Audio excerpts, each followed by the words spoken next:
Yo, what's happening, folks, and welcome back to another episode of the Hit Lab Academy for YouTube with myself, Howie. And in today's video, I'm going to give you guys 5 tips to increase and better your workflow before approaching a mix or getting into a mix session. You've produced a song, you've made this thing with your client, the client's freaking out, they love the production, but now it's time to get the song mixed. And this approach will work for you whether or not you mixing the track yourself or sending it off to someone else to be mixed. Before we get into this video, please remember to subscribe to the channel, ring the bell for instant notifications. Leave a comment down below for the algorithm and give this video a thumbs up because I know you guys are all good people and you like giving thumbs up. It's the way of the future and the way of the world. We've just got to walk around and give each other thumbs ups all day and people will succeed, at least on YouTube. But I think it would be pretty cool if you had to walk around life and like, hey man, thumbs up, John. Yo, Sarah, thumbs up to you too. Be pretty rad.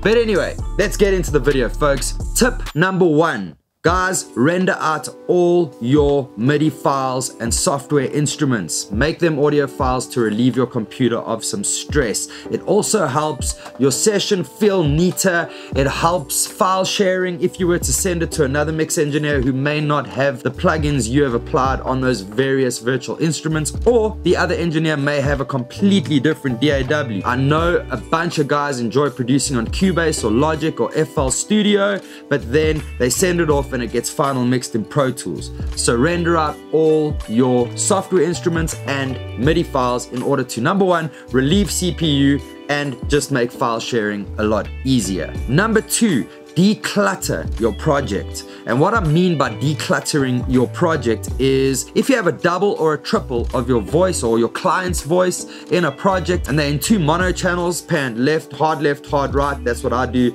with my doubles and my triples, then render that out as a stereo file and you have now just saved a channel. And you'll find that there are many times that you've doubled things up, exact doubles, where this technique would apply, removing the 2 monos and making 1 stereo, which will then decrease the amount of channels you have in your project, which, number 1, again, helps your CPU and it just helps the organization of your project. So tip number 2, declutter your project. Tip number 3, phone your client.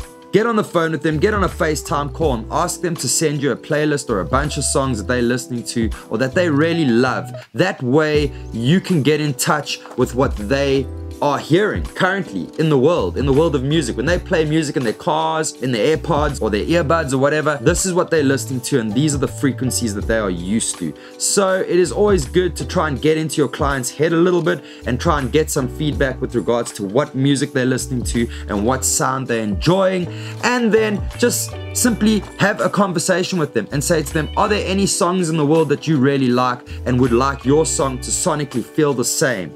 Now that's not to say that it is recreating the production, because the production's already been made. We're talking about sound, the lows, the highs, the mids. How does the song sound when you press play in your car stereo, in your studio, in your home laptop speakers, whatever. Tip number 4, folks. Tip number 4 is a very important one. I've been mixing in my control room for 7 years now and I still need to do this every single time. When I get into the studio before a session, I have to play some music in my studio. Music that I'm familiar with listening to outside of the studio.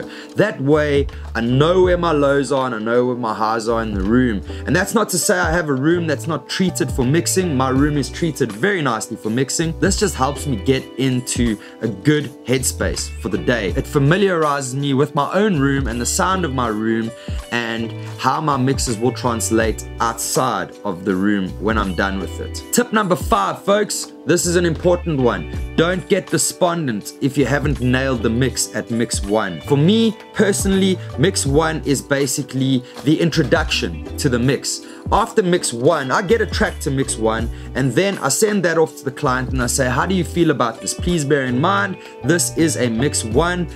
I'm more than happy to tweak this thing all the way up to mix 50, should we?